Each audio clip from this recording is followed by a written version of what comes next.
So can you share like what does intentional travel mean for you and how can people um set intentions for the trips? Like why is it important and all of that?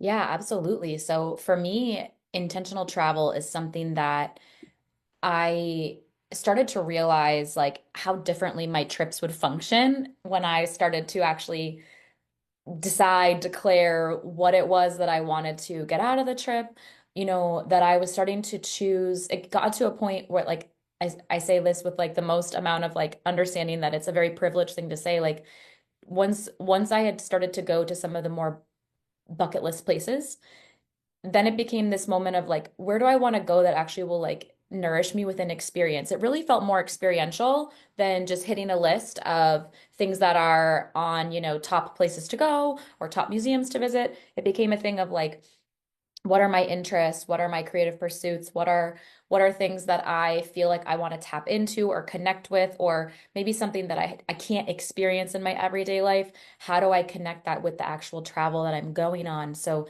I would say that that was something that kind of sparked it for me. And the way that the intentional travel, I would say, is so helpful. Like kind of like how do you do it, right? If somebody's like, oh, I want to do intentional travel, how do I just do it?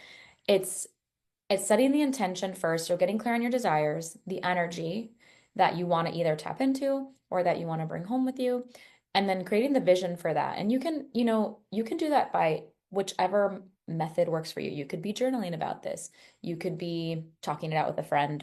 You could absolutely be doing like a quick meditation if that's your style, to be like, hey, I want to just tap into like the feelings that I might associate with a trip. Because I definitely feel like, just like music, right? When somebody plays a song and is like, oh, that song takes me back. That song takes me to this place or that place. Or I remember I was on a beach in Costa Rica and that song was playing. And now I think of that every time. Like, similarly with the visioning, you want to almost like do it before you go on the trip. It's going to happen while you're on the trip and you're going to bring back memories, but it's almost like pre predetermining or pre-deciding like how do I want it to maybe go, so that there's a little bit more flow and intention throughout the trip of what you're actually going to experience. And obviously you want to leave room for spontaneity, you want to leave room for surprise. That's one of the best parts of travel as well, if you like surprises.